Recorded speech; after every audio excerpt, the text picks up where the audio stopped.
Tikulandireniso abale ndi alongo pano pa Tiyankhuleni Ambuye. Nzokoma kuti takumananso lero lachitatu mu sabata imene ya namba 5 mu Pasaka. Lero ndi pa 18 May chaka cha 2022 ndipo muli ndine bambo Frank Mwinganyama. Ndi kupempheni kuti tiyende limodzi m'mawu athu a siku la lero. Mawu oyamba akuchokera m'buku la ntchito za atumwi. Ntchito za atumwi mutu 15 kuyambira ndime 1 kulekeza 6. Amene akutiwerengera mawu oyamba ndi Noema Chakoto, mtolankhani ku Kuala FM Radio mu Archdiocese ya Blantyre. Uthenga wathu tikutenga pa Yohane 15 verse 1 mpaka 8. Mawu oyamba. Mawu oyamba ambuku la ntchito za atumwi. Ntchito za atumwi mutu 15 kuyambira ndime 1 kulekeza 6. Za msonkhano wa ku Yerusalemu. Anthu ena ochokera ku Yudeya anabwera ku Antiokeya namaphunzitsa abale kuti ngati simumbala potsata mwambo wa Mose simungathe kupulumuka. Koma Paulo ndi Barnabasi adatsutsana nawo kolimba. Tsono abale adapangana kuti Paulo ndi Barnabasi ndi abale ena a ku Antiokeya apite ku Yerusalemu kukakambirana ndi atumwi ndi akulu a mpingo za nkhaniyi.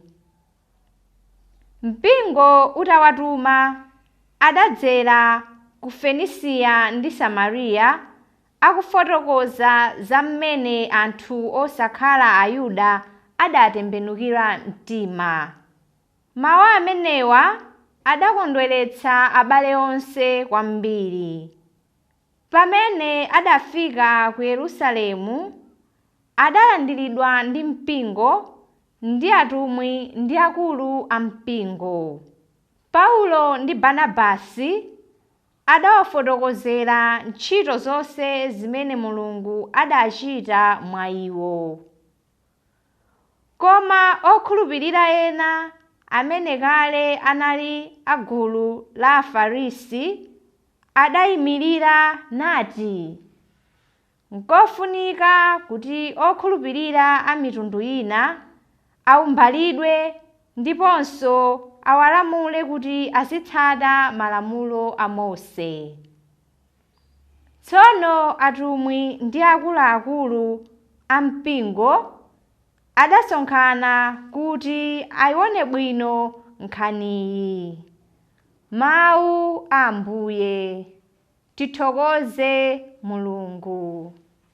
Ambuye akhale nanu, akhalenso ndi mzimu wanu. Mthenga oyera monga adalembera Yohane. Ulemu kwa inu Ambuye. Pa nthawi yomweyo Yesu anawawuza ophunzira ake kuti, ine ndine mpesa weniweni ndipo Atate anga ndi mulimi. Iwo amadula nthambi iliyonse mwa ine imene sibala zipatso, ndipo nthambi iliyonse yobala zipatso amayitengulira kuti ibale zipatso zambiri koposa kale. Inu mwayera kale chifukwa cha mawu amene ndakuwuzani. Khalani mwa ine ndipo inenso ndidzakhala mwa inu. Nthambi singathe kubala zipatso payokha ngati sikhala pa mtengo wake. Momwemonso inu ngati simukhala mwa ine. Ine ndine mpesa, inu ndinu nthambi. Munthu wokhala mwa ine ndi ine mwa iye amabereka zipatso zambiri. Pajatu popanda ine simungathe kuchita kanthu. Ngati munthu sakhala mwa ine amanditaya kunja monga nthambi yodulidwa ndipo amauma. Nthambi zotere amazitola naziponya pa moto ndipo zimapsa. Ngati mukhala mwa ine ndipo mawu anga akhala mwa inu, mupemphe chilichonse chimene mungachifune ndipo mudzachilandiradi. Atate anga amalemekezedwa pamene mubereka zipatso zambiri, ndipo pakutero mmaonetsa kuti ndinu ophunzira anga enieni. Mthenga wa Ambuye. Ulemu kwa inu Ambuye Yesu Khristu. Abale okondeka, phunziro limene Ambuye Yesu akupereka apa kuyerekeza ubale wathu ndi iwowo powiyerekeza ndi mpesa ndi nthambi zake, ndi ubale kapena chitsanzo chakuya ndithu. Chitsanzo chimenechi nthawi imene Ambuye Yesu amapereka potengeranso ndi anthu amene amaphunzitsa ngati alimi. Zimene zamauza anthu amene angamvese za ulimi. Tikuziwanso ife masiku ano anthu amatha kukhala ndi mapapaya akale aja okoma kwambiri, ndi pali mapapaya amasiku ano okuti umatha kukhala munthu waukulu koma lilo osakoma.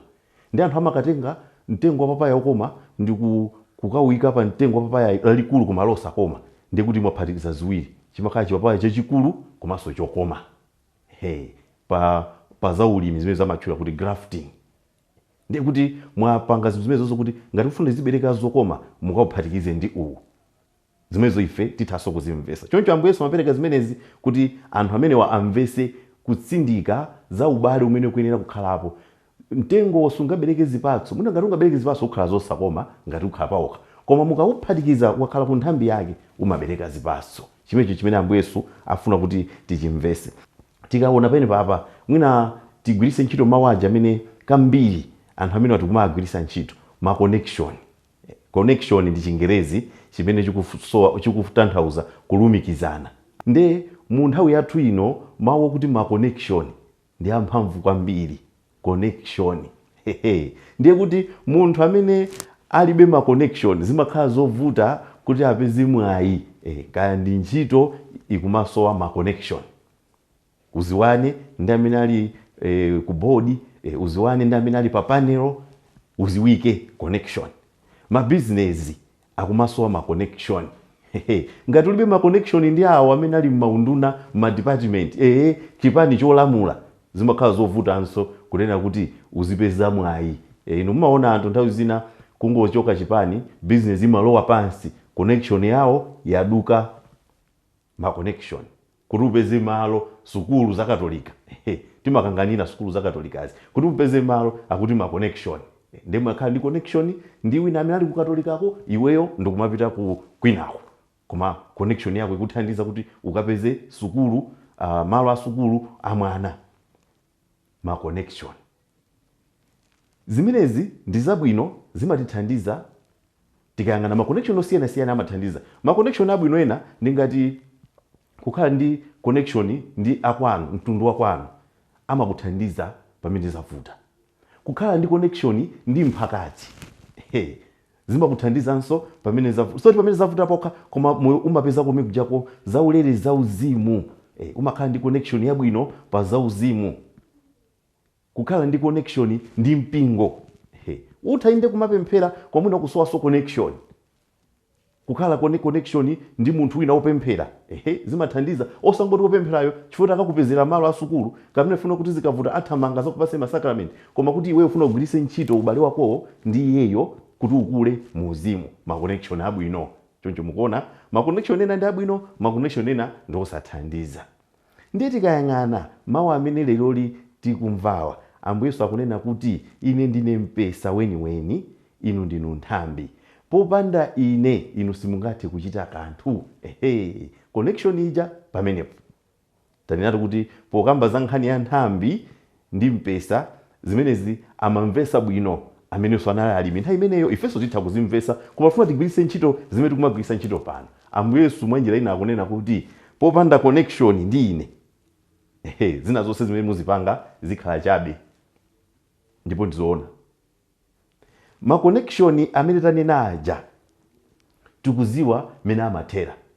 Tanena kale ena chifukwa anali ma connection abwino, amayendesa magalimoto abwino, anali pabwino, kungochoka amene anadalira aja, zinthu zonse zimalowa pansi. Connection ije yaduka. Koma connection yathu ndi Ambuye Yesu simakhala ya conditional. Simatengera kunena kuti lero iweyo kunkondweresa bwanji, lero ukupanga zotani. Connection ndi Ambuye Yesu imakhala yolimba, ya mpaka muyaya.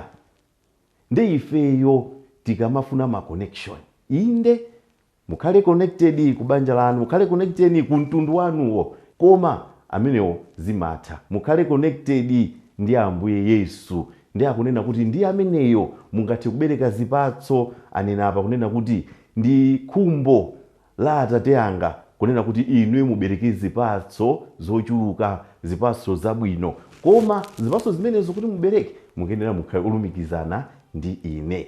Kuti connection imeneyi ingakhazikisidwe bwanji? Funso limene tingathefe kumalifusa.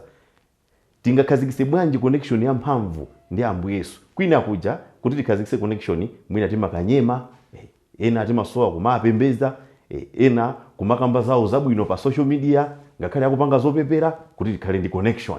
Koma ndi Ambuye Yesu sizisowa zimenezo. Connection yoyambirira ndi Ambuye Yesu tinayikhazikisa pa ubatizo. Pamene paja tinakhazikisa connection. Pokhapaja pongonena kunena kuti uje ndikukubatiza m'dzina la Atate ndi la Mwana ndi la Mzimu Woyera, ndi kuti we are grafted muja mene mwakatengera mtengo obereka zipatso zokoma kukawika pa mtengo obereka zipatso zazikulu koma zosakoma. Ife pamene pajapo tinapangidwa graft into the Trinity. Kunena kuti tinalowesedwa, anatimiza moyo wa Utatu Woyera. Pamene anatchula kuti ino auje ndikubatizani m'dzina la Atate ndi la Mwana ndi la Mzimu Woyera, ndi kuti tinalowa connection inakhazikitsidwa pamene paja. N'chifukwa chaketu timanena kuna kuti kuchokera siku limene lija ndine Khristu, dzina langali ndi lokoma, dzina la ulemu. Timanena choncho.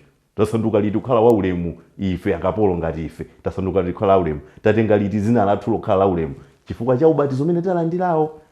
Takhala anthu amtengo wapatali, titha kuyamba kubereka zipatso za uzimu chifukwa cha connection yathu ndi Ambuye Yesu. Ndi Ambuye Yesu amene akunena kuti ngati nthambi aidula ndikuyima pa yokha, imauma amayitaya ndi kuiotcha moto. Ma choice amene timapanga m'moyomu, zisankho zimene timapanga m'moyomu, nthawi zina zimatipangisa kuna kuti connection yathu ndi Ambuye Yesu aja isaoneke, isagwire ntchito.